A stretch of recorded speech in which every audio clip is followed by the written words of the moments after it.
Hello friends, welcome to ACS your education mentor. Friends, ये session basically Maharashtra के students के लिए है। अभी फ़िलहाल अप्रैल का मंथ चल रहा है, अप्रैल 2019, और अभी महाराष्ट्र में और पूरे इंडिया में नीट पीजी की काउंसलिंग्स हो रही हैं। और नीट पीजी की जो काउंसलिंग हो रही है, इसमें MD MS प्रोग्राम और डिप्लोमा के वेरियस कोर्सेज़ की जो काउंसलिंग हो रही है, इसमें स्पेशली जो महाराष्ट्र स्टेट में देखा जा रहा है, जो महाराष्ट्र में जो रिजर्वेशंस जो आए हैं, नए रिजर्वेशंस, जिसकी वजह से स्टूडेंट में काफ़ी ज़्यादा पैनिक की कंडीशन है। सोशल मीडिया के डिफरेंट साइट्स के ऊपर एक अलग वॉर चल रही है मेडिकल स्टूडेंट्स की। अलग अलग टर्म सुनने को मिल रहे हैं, मास्टर ऑफ रिजर्वेशन के जैसे टर्म सुनने को मिल रहे हैं, murder of knowledge, murder of skills, इस तरह से वर्ड सुनने को मिल रहे हैं। इसको थोड़ा सा एक्सप्लोर करते हैं, और ख़ासकर अगर इस सेशन को आप नीट अंडर ग्रेजुएट लेवल के जो बच्चे अभी जो प्रिपरेशन कर रहे हैं, जो आप लोग 5 मई को अपना एग्ज़ाम दोगे, आप लोग को इससे कुछ सीखना चाहिए। अभी आप महाराष्ट्र के अंदर देख रहे हैं, महाराष्ट्र के अंदर खासकर जो जनरल कैटेगरी के बच्चे आते हैं, जो किसी भी कैटेगरी के अंदर नहीं आते हैं, जो ओपन है, आप लोगों का जैसे रिजर्वेशन का जो हमारा कंट्री के अंदर जो क्राइटेरिया था पहले कि 50% तक रिजर्वेशन हो सकता है, 50% से ज़्यादा रिजर्वेशन नहीं हो सकता है, to maintain the balance in the country, in the education system and everywhere. तो एक ऐसा नियम था। बट अभी जो महाराष्ट्र में अगर जो काउंसलिंग चल रही है, इसमें अगर आप देखते हो कि प्राइवेट सेक्टर के अंदर MS और MD की जो सीट्स हैं डिप्लोमा को छोड़ के, तो 460 सीट्स हैं क्लिनिकल सब्जेक्ट के लिए, 460 सीटें हैं। और इन 460 सीटों में सिर्फ 36 seats are there for the open category students, for the general students, यानी कि less than 10% seats are available for the open candidates. The lot of quotas इसमें इंट्रोड्यूस हो चुके हैं। पहले से जो हमारी जो कैटेगरीज चलती थी वो तो नॉर्मल सा है कि SC ST NT1 NT2 ये OBC, ये सब तो एक नॉर्मल कैटेगरी थी जिससे स्टूडेंट को कोई प्रॉब्लम नहीं थी।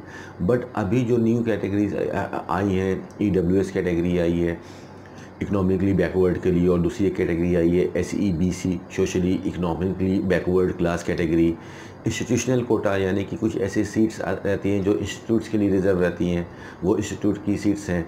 NRI कोटा, इतनी ज़्यादा कोटा, इतनी ज़्यादा सेग्रीगेशन, इतनी ज़्यादा कम्युनिटी आने के बाद जो ऐसे बच्चे जो किसी भी कैटेगरी के अंदर नहीं आते हैं, जो अपने आप को ओपन बच्चे बोलते हैं, नॉर्मल स्टूडेंट्स बोलते हैं, जो किसी भी कैटेगरी का रिजर्वेशन नहीं लेते हैं, उनके लिए नंबर ऑफ़ सीट्स की काफ़ी ज़्यादा कमी आ गई है महाराष्ट्र के अंदर। तो इस चीज़ को का इम्पैक्ट हमारा UG की काउंसलिंग पे भी पड़ सकता है, अगर रिजर्वेशन में कुछ एडिट नहीं हुआ और ऐसे ही रिजर्वेशन UG के अंदर भी फॉलो किए गए, तो आप में भी जैसे आप जो लास्ट ईयर का अगर आप आइडिया लगा के चल रहे हो इस साल 2019 के लिए कि नीट UG के अंदर उसी कट ऑफ पे मिल जाएगा जैसे लास्ट ईयर मिला था, तो ये रिजर्वेशंस आने की वजह से जनरल वाले स्टूडेंट्स को काफ़ी ज़्यादा प्रॉब्लम हो सकती है, और जनरल का जो कट ऑफ है काफ़ी एकदम से ऊपर जंप मार सकता है।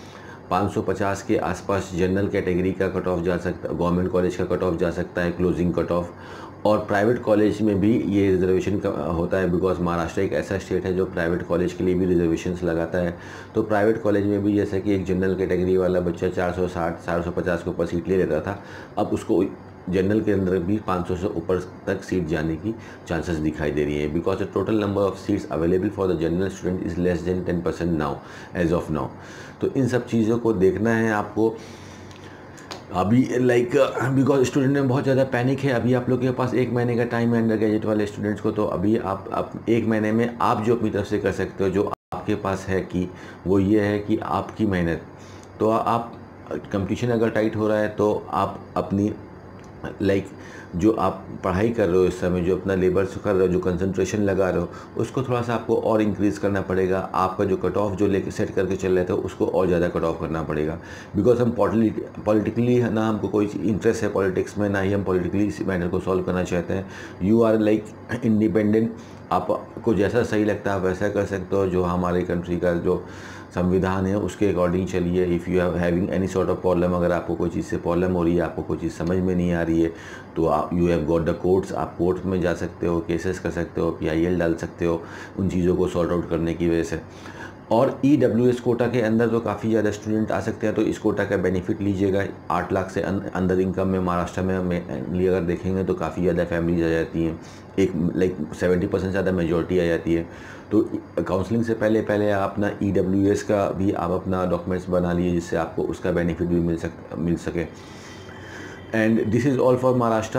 रिजर्वेशन की काफ़ी ज़्यादा प्रॉब्लम हो रही है, स्टूडेंट में बहुत ज़्यादा पैनिक चल रहा है अभी PG की काउंसलिंग में, बिकॉज काफ़ी अच्छे स्टूडेंट जिनके पास काफ़ी अच्छी रैंक है डिजर्विंग लास्ट के ईयर्स में, जिसमें बहुत आसानी से सीट मिल जाती थी, इस बार बच्चों को सीट नहीं मिल पा रही है महाराष्ट्र में because of the reservation. So this is something where the government has to look, and like counseling authorities have to look also. And student, like as a mentor, as a educational mentor, I can only guide you out कि आप अपनी मेहनत से इस problem से आगे निकलिए। अपनी मेहनत इतनी करिए कि आप अपने आप को एक बेस्ट स्टूडेंट, यानी कि बेस्ट मीन्स कि ओनली सिंगल स्टूडेंट, कि if there is one seat available in my state I will prepare for that single seat. तो अगर आपकी सोच इस तरह से है तो आपको कभी भी किसी तरह से प्रॉब्लम नहीं हो सकती है। और एल्स ऐसे में तो सब लोग नहीं आएंगे। तो अगर हम एक प्रॉपर सॉल्यूशन के बारे में बात करते हैं, तो अगर आपको महाराष्ट्र में like if you are having problem in getting the seats in Maharashtra, specially in the like private sector और in the government sector because of the reservation, so इस कंडीशन में आप अदर स्टेट की तरफ मूव ऑन कर सकते हो government में ऑल इंडिया कोटा से, and like in the open states and in the deemed universities में भी आप उधर शिफ्ट हो सकते हो। महाराष्ट्र की फीसेस थोड़ी सी कम थी, तो इसकी वजह से काफ़ी ज़्यादा स्टूडेंट उधर करता है एडमिशन लेने के लिए मूव। बट महाराष्ट्र में जो ओपन कैटेगरी की फीसेस हैं उसमें तो सीट काफ़ी कम हो गई। तो जो एक नया एक और कोटा लग के आया है, जो इंस्टीट्यूशनल कोटा लग के आया है, इंस्टीट्यूशनल कोटा में जो नॉर्मल फीसेस से ज़्यादा फीसेस ली जाती हैं इंस्टीट्यूट के लिए, तो उसके थ्रू भी आप अप्लाई कर सकते हो। तो this is how you have to apply for the NEET UG in the year 2019 specially for the Maharashtra. So like अभी अप्रैल चल रहा है, ठीक 1 महीने बाद आपका एग्ज़ाम है, और उसके 1 महीने बाद यानी कि 2 महीने के बाद आपको भी अपनी काउंसलिंग करनी रहेगी from the month of June. So all the very best for your exam and for your counseling activities. And in the last month, एक आखिरी के बचे हुए 30 महीने में अगर आप कुछ चाहते हो तो अपनी मेहनत बिना कुछ सोचे हुए कि आगे क्या होगा क्या नहीं होगा, बिकॉज सोचने से तो कोई प्रॉब्लम सॉल्व होती नहीं है। तो बिना सोचे हुए जितना ज़्यादा आप लेबर कर सकते हो अपने इस टाइम बचे हुए जो 30 डेज़ का जो जितना मैक्सिमम यूटिलाइजेशन दे सकते हो फिजिक्स केमिस्ट्री बायोलॉजी के ऊपर आप दीजिए। और ये यूटिलाइजेशन बिल्कुल आपकी मदद कर सकता है, बिकॉज जो थोड़े बहुत आपके नंबर बढ़ेंगे, हो सकता है वो थोड़े बहुत नंबर की ही आपको ज़रूरत पड़े, शॉर्टफॉल आपका उसमें से आए। So all the very best for your exam and for your counselling. Thank you very much friends.